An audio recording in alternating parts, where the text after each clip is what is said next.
வர இருக்கிற சட்டமன்ற தேர்தலில் தேசிய ஜனநாயக கூட்டணியுடைய சார்பாக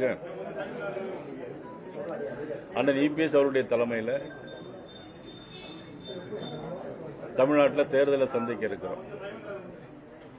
நடைபெற்றிருக்கக்கூடிய திராவிட முன்னேற்ற கழக அரசு இந்த 5 ஆண்டுகளில் மட்டும்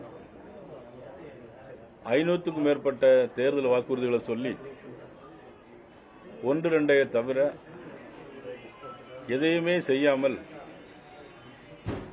மக்களை ஏமாற்றுகின்ற வகையில், மக்களுடைய மனநிலையை திசை திருப்புகின்ற வகையில் சில அறிவிப்புகளை அறிவித்து மறுபடியும் தேர்தலை சந்திக்க இருக்கிறார்கள். முன்னாள் முதலமைச்சர் மதிப்புக்குரிய கலைஞர் அவர்கள், அதன் பிறகு நம்மளுடைய இப்பொழுது முதலமைச்சர்களுடைய மதிப்புக்குரிய மாண்புமிகு ஸ்டாலின் அவர்கள் இவருடைய குடும்பம் ஆள வேண்டும் என்பதற்காக பல்வேறு திட்டங்களை, தவறான திட்டங்களை, தவறான செய்திகளை பரப்பி துணை முதலமைச்சராக இருக்கக்கூடிய உதயநிதி ஸ்டாலின் அவர்களை மீண்டும் முதலமைச்சராக்க வேண்டும் என்பதற்காக பல அறிவிப்புகளை அதை செய்வோம் இதை செய்வோம் சொல்லியிருக்கிறாங்க. அரசு ஊழியர்களை பொறுத்த மட்டும் ஒரே ஒரு உதாரணம் சொல்றேன். அரசு ஊழியர்களை பொறுத்த மட்டும் 5 வருஷத்துக்கு முன்னால பழைய ஓய்வூதிய திட்டத்தை கொண்டு வருவோம் அப்படின்னு சொன்னாங்க. ஆனா 5 வருஷம் முடிஞ்ச பிறகும் இப்ப என்ன சொன்னாங்க, அடுத்த ஜூன் மாசம் கொண்டு வருவோம் அப்படிங்கிறாங்க. அடுத்த ஜூன் மாசம் கொண்டு வருவாங்க அப்படிங்கிறதுக்கு என்ன உறுதி இருக்கு? ஆட்சிக்கு வந்து 5 வருஷமா செய்யல. அதனால பழைய ஓய்வூதியத்தை பார்த்தீங்கன்னா எல்லாமே அரசாங்கம் சைடு தான் இருக்கும். ஆனா இப்போ அரசு ஊழியர்கள் 10% அதுல பணம் போட வேண்டியிருக்கு. ஆனா இன்னைக்கு மக்களுக்காக கோடைகால விடுமுறை, அதற்காக பணம், பொங்கலுக்கு போன வருஷம் கொடுக்கல, அதுக்காக இப்பொழுது பணம், இந்த 3 மாசம் சேர்த்து, ஏன்னா எலெக்ஷன் இயர்னால இந்த 3 மாசம் சேர்த்து அதுக்காக பணம், இப்படியெல்லாம் சொல்லி மக்களை திசை திருப்பிட்டு இருக்காங்க. இதை பொதுமக்கள் புரிந்திருக்கிறார்கள், பார்த்திருக்கிறார்கள். வெறும் பணத்தை மட்டும், அதிகார பலத்தை மட்டும் வைத்து ஆளுங்கட்சியாகி விடலாம் நினைக்கிறாங்க. நிச்சயமாக அது நடைபெறாது, மக்கள் நம்ப மாட்டார்கள் என்று. தமிழ்ல எங்க பார்த்தாலும் கஞ்சா, போதைப் பொருட்கள். இதுவரையிலும் பார்த்தீங்கன்னா இவருடைய ஆட்சி காலத்தில் மட்டும் 1977 கொலைகள் நடந்திருக்கு. 1977 கொலைகள் நடந்திருக்கு. அதிலும் 361 கொலைகள் குழந்தைகள் கொல்லப்பட்டிருக்கிறார்கள். 38 பெண் குழந்தைகளை கொடூரமாக பாலியல் வன்கொடுமை பண்ணியிருக்காங்க. 2 வயது சிறுமி உடல்ல கூட ரத்தங்கள், காயங்கள். காரணம் கஞ்சா. 2 தினங்களுக்கு முன்னால விளாத்திகுளத்தில் +2 படிக்கிற ஒரு மாணவி இன்றைக்கு பாலியல் வன்கொடுமை பண்ணது மட்டுமல்ல, கற்பழிவு சம்பவம் மட்டுமல்ல, அதை துண்டு துண்டாக வெட்டி கொண்டிருக்காங்க. காவல்துறை என்ன செஞ்சிட்டு இருக்கு? தமிழ்நாடு காவல்துறை என்ன செய்துட்டு இருக்கு? தூத்துக்குடி மாவட்ட எஸ்பி என்ன பண்ணிட்டு இருக்காரு? இதுவரைக்கும் யாரையும் கண்டுபிடிக்க முடியல. 2 வயது குழந்தையிலிருந்து 60 வயது பெண்கள் வரையிலும் பாலியல் பலாத்காரம். காரணம் எல்லாமே கஞ்சா, கொக்கைன், பெத்தமெட்டின் போன்ற சிந்தட்டிக் ட்ரக்ஸ். இதுவரையிலும் கிட்டத்தட்ட 2 லட்சம் கஞ்சாவுக்கு மேல இந்த 5 ஆண்டுல பிடிச்சிருக்காங்க. அப்போ எவ்வளவு லட்சம் புழக்கத்தில் இருக்கும்? இதெல்லாம் எதிர்கால மாணவர்களுடைய நலன் என்ன ஆகும்? எதிர்கால சந்ததி என்ன ஆகும்? இந்த ஆட்சி அதை பற்றி கவலைப்பட்டதா இல்லையே. இந்த ஆட்சி எதை பற்றியும் கவலை இல்லை. ஆனால் அவர்களுடைய குடும்பத்தின் ஆட்சி மட்டும் இருக்கணும் அப்படிங்கிற மாதிரி தான் இன்னைக்கு நினைக்கிறாங்க. வேற தேர்தல் வந்தோட பாத்தீங்கன்னா எங்க பார்த்தாலும் ரயில் நிலையங்களை ஹிந்தி அளிப்புன்ற மாதிரி சொல்லி மே 17 திருமுருகன் காந்தி உள்ளிட்ட வரலாம் இப்ப கிளம்பிருக்காங்க. அதாவது திமுக தேர்தல் வரும்போதெல்லாம் ஒவ்வொரு யுத்தியை கையாளுவாங்க.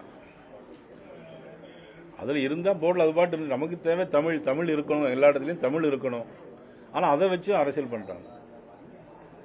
இன்னைக்கு மொழி தெரியாம இன்னைக்கு எவ்வளவு பேர் இருக்கிறாங்க. வட இந்தியாவில இங்க எல்லாம் தமிழ் படிக்கிறாங்க, தமிழ் பள்ளிக்கூடத்தில் சேர்றாங்க, படிக்கிறாங்க. இதில் இந்தியை அழிக்கிறதுனால ஒன்றும் பெரிய லாபம் ஒன்றும் கிடையாது.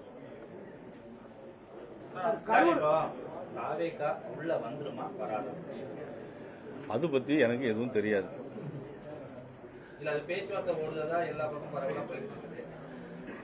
எங்களை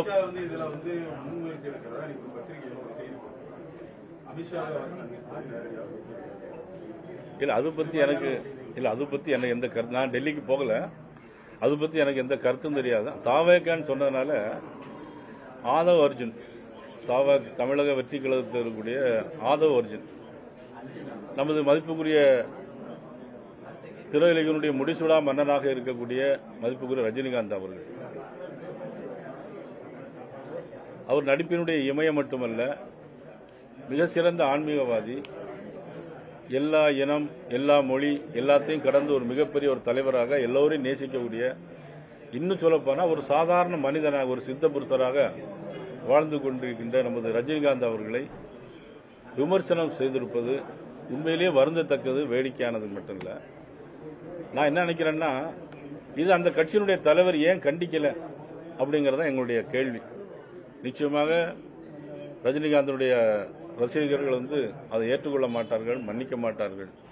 அவர்கள் மன்னிப்பு கேட்க வேண்டும் என்று நான் கேட்டுக்கொள்கிறேன். என்டிஏ கூட்டணியில விஜயோட பேச்சுவார்த்தை நடத்துறீங்க மாதிரி சொல்றீங்க, ஆனா நடத்துற மாதிரி இப்ப வெளியில வதந்தியில கிளப்புறது அப்படின்னா யாருங்க சார்? நீங்களே கேள்வி கேட்கறீங்க, பதில் உங்கள்கிட்டே இருக்குது.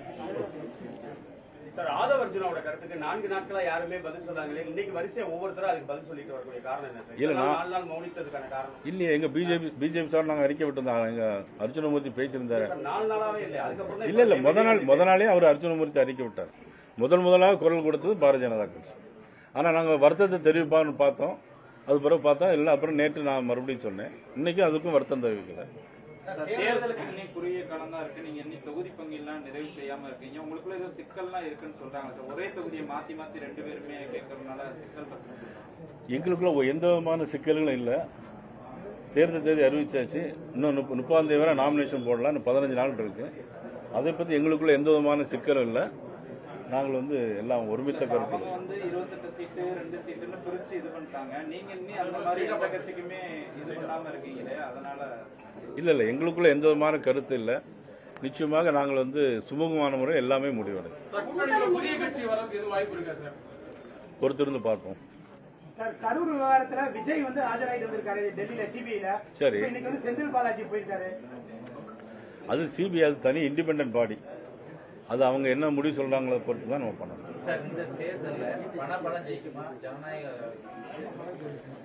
நிச்சயமா மக்கள் பலம், நிச்சயமாக மக்களாட்சி, மக்கள் நல்லதுக்காக. மக்கள் என்னைக்குமே பணம் பதவி இதுக்கெல்லாம் அப்பாற்பட்டவர். 5 வருஷம் இன்னைக்கு நிம்மதியா வாழணும். இந்த 5 வருஷம் பட்ட பாடு போதாது அவங்களுக்கு. அதனால நிச்சயமா அவருடைய பணபலம் ஜெயிக்காது, மக்களுடைய மனபலம் ஜெயிக்கும். சார், இப்படியும் கூட சொல்றாங்க, ஜெயிச்சா எடப்பாடி முதலமைச்சர், விஜய் துணை முதலமைச்சர் அப்படிலாம் சொல்றாங்க. முதல்ல இன்னும் கூட்டணியே இல்லை, பிறகு நீங்களா முதல்ல கூட்டணி பேச்சுவார்த்தை இருக்கான்னு கேட்கறீங்க. பிஜேபி டெல்லியில வச்சு அவங்கள மிரட்டுறாங்க, கூட்டணிக்கு வாங்கன்னு அழைக்கிறாங்க அப்படின்னு பேசுறாங்க. அவரு டெல்லிக்கு போன விஷயம் முடிச்சு அவரே சென்னைக்கு வந்துட்டாரு. நீங்க பேசுறதா இப்ப கேக்குறீங்க, அது ஆதாரம் இல்ல.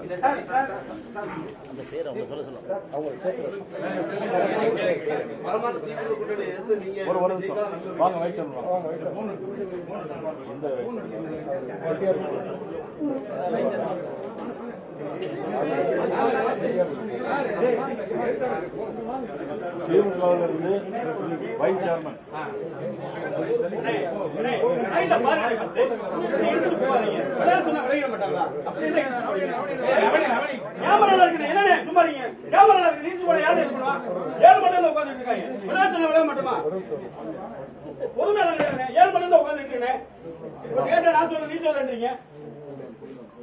விநாயகமூர்த்தி செட்டியார்பட்டியில வைஸ் சேர்மன் 50 பேரோட இன்னைக்கு திமுகவிலிருந்து விலகி, இப்ப சிட்டிங் வைஸ் சேர்மன் திமுகவிலிருந்து விலகி பாரதிய ஜனதா கட்சி திரு விநாயகமூர்த்தி அவர்கள் இணைத்துக் கொள்கிறார்.